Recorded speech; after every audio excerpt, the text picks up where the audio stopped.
Good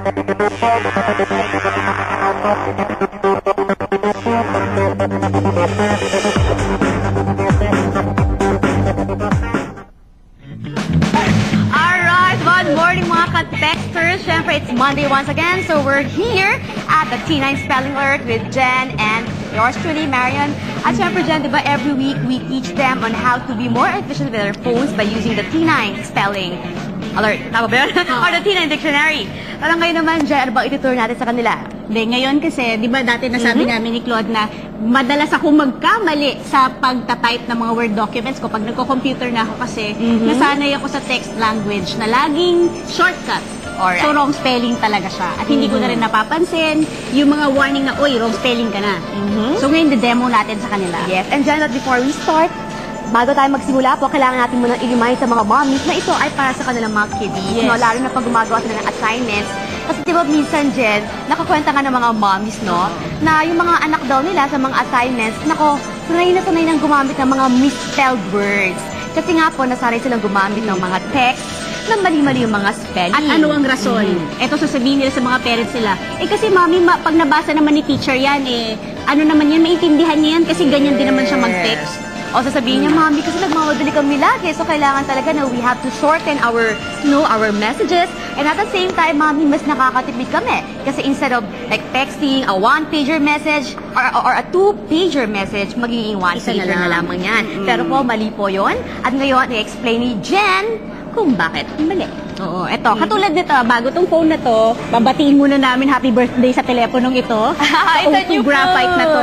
At hindi ho ako sanay gumamit ito. So, pinakamagandang i-apply yung T9 dito kasi para mas mapadali yung texting life ninyo. Kunyari, di ba, nanghihirap kayo ng phone, nasira ang telepono ninyo. Kailangan marunong kayo mag-adapt agad dito sa teleponong ito. Alright. Example. Okay. Samplean natin to.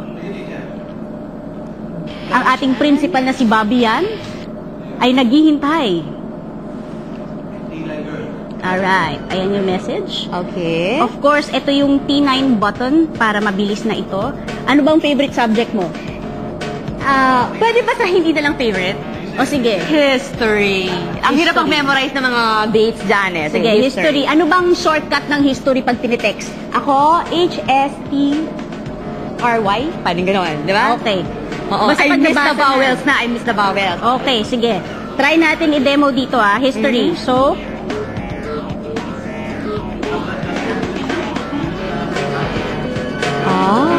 o yan. Hindi na ako nag-multi-tap, automatic na lang. Tatanungin ka syempre, should you add the word?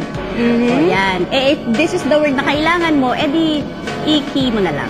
Add word. Okay. So, Jen, mali pala yung sinasabi nila na parang mas magandang mag-text na misspelled yung word, no? Usually, minimiss out natin mga vowels para mas konti yung tapping natin. But the thing is, mas madali pala ito. We are preventing the so-called multi-tapping because of the T9 spelling alert. Ewan ko kung meron ba tayong tinatawag na warm-up para sa daliri natin pag nagte-text pero para hindi ho pulikatin ng inyong mga daliri sa pagte-text. Gawin niyo ito. Alright, so there you go, ladies and gentlemen, mga mommies, mga kiddies. So, ayan po ang mga bagong tips naman namin from the T9 Spelling Alert. And next Wednesday po, magkita-kita tayo muli with our new tips dito lamang sa T9 Spelling Alert.